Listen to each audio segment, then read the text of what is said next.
Em 1415, um homem foi condenado à morte, queimado vivo por ousar desafiar a maior autoridade religiosa de seu tempo.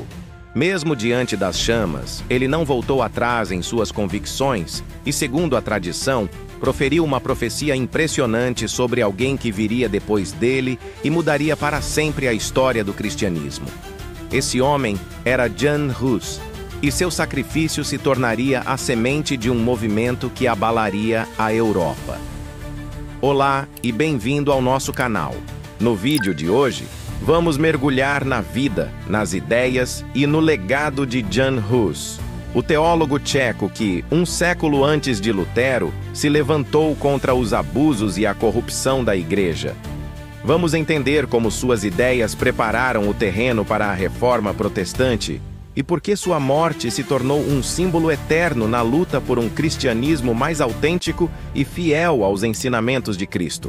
Nascido por volta de 1370 em Husinec, uma pequena cidade na Boêmia, hoje parte da República Tcheca, Jan Hus veio de uma família pobre. Desde cedo ele sentiu um chamado para a vida religiosa, o que o motivou a buscar uma educação superior na prestigiada Universidade de Praga.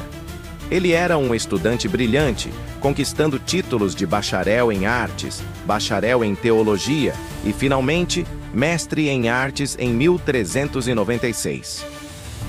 Apenas 4 anos depois, em 1400, ele foi ordenado sacerdote. Mas foi em 1402 que sua jornada tomou um rumo decisivo. Ele foi nomeado pregador da Capela de Belém, em Praga, um lugar que se tornaria o epicentro de suas ideias. O diferencial de Hus era que ele pregava em tcheco, a língua do povo, e não em latim. Isso tornava a mensagem do Evangelho acessível a todos, não apenas à elite clerical e acadêmica. As pessoas comuns agora podiam ouvir e entender os sermões em seu próprio idioma, e a Capela de Belém ficava lotada para ouvi-lo. Durante seu tempo na universidade, Hus teve um encontro transformador com os escritos de John Wycliffe, um teólogo inglês que já era conhecido por suas críticas contundentes à Igreja. Wycliffe defendia a autoridade suprema das Escrituras e a necessidade de traduzir a Bíblia para as línguas locais. Hus foi profundamente influenciado por essas ideias e as adotou como suas, especialmente a crítica à venda de indulgências, o perdão dos pecados em troca de dinheiro e à alarmante corrupção e ao luxo que via entre o clero.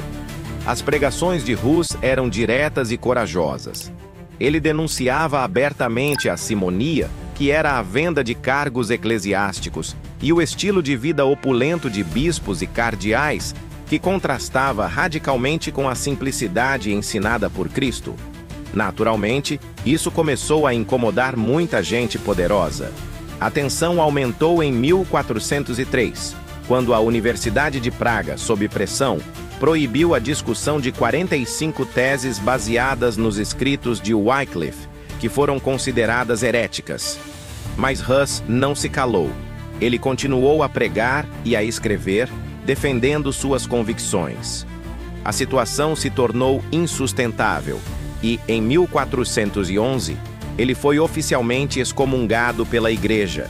No ano seguinte, a pressão era tão grande que ele foi forçado a deixar Praga e viver no exílio, em castelos de nobres que o apoiavam.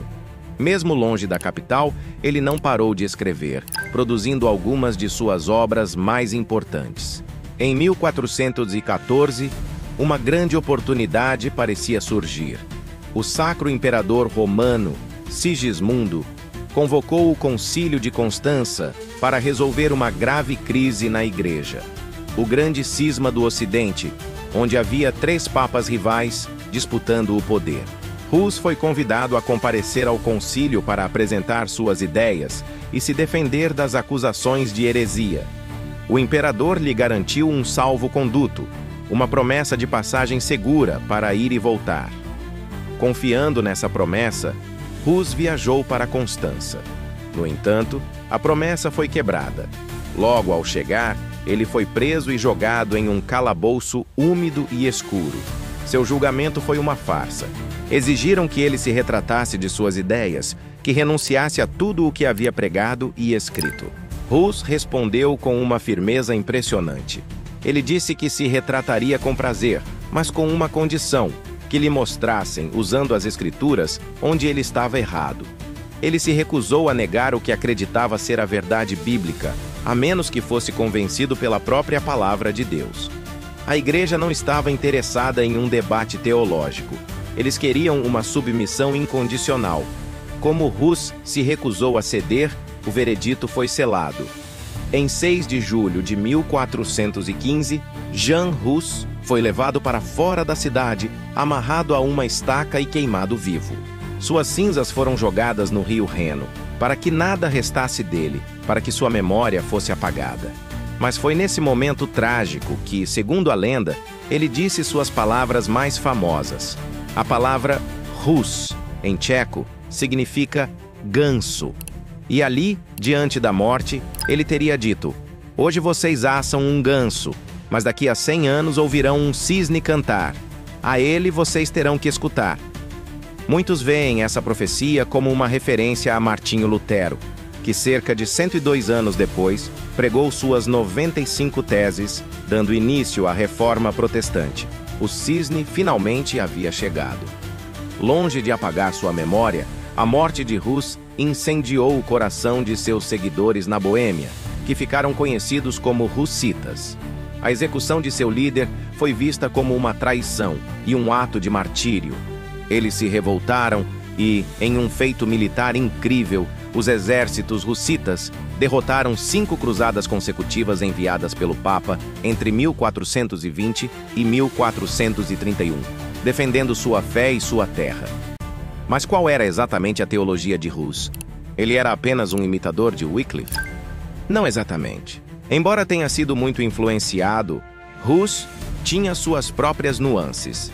Por exemplo, enquanto Wycliffe rejeitava a transubstanciação, Hus ainda acreditava que o pão e o vinho se tornavam o corpo e o sangue de Cristo, mas negava que o sacerdote tivesse um poder mágico para realizar essa transformação. Diferente da doutrina protestante posterior de somente a fé, sola fide, Hus via a caridade e as boas obras como essenciais para a justificação do pecador, uma visão mais próxima da tradição católica. Ele também criticava a veneração que beirava a idolatria de Maria e dos santos. Um dos pontos mais importantes de sua luta foi a questão da Eucaristia. Na época, era prática comum dar apenas o pão aos leigos, enquanto o cálice com o vinho era reservado apenas para os sacerdotes. Hus insistia que isso era errado.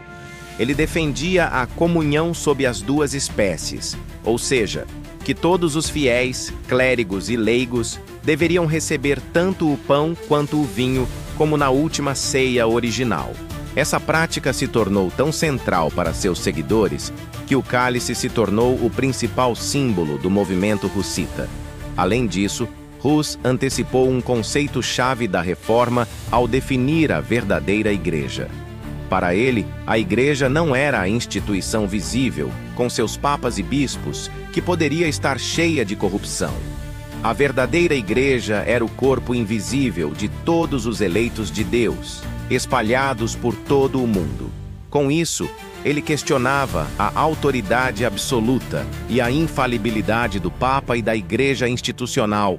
Para Hus, a única regra infalível de fé era a Sagrada Escritura, um princípio que Lutero mais tarde imortalizaria com o lema Sola Scriptura, ou Somente a Escritura.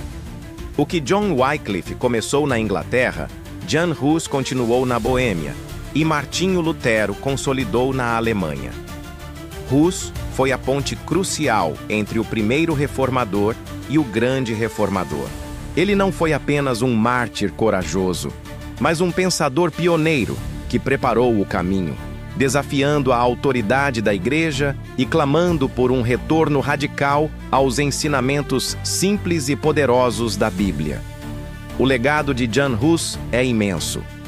Ele não foi apenas um herói nacional tcheco, mas um gigante da fé cristã. Suas ideias inspiraram movimentos como o utraquismo e a Igreja dos Irmãos Morávios, que por sua vez influenciaram figuras como John Wesley. Até hoje ele permanece como um símbolo poderoso de coragem, integridade e da busca incansável pela verdade, mesmo que isso custe a própria vida.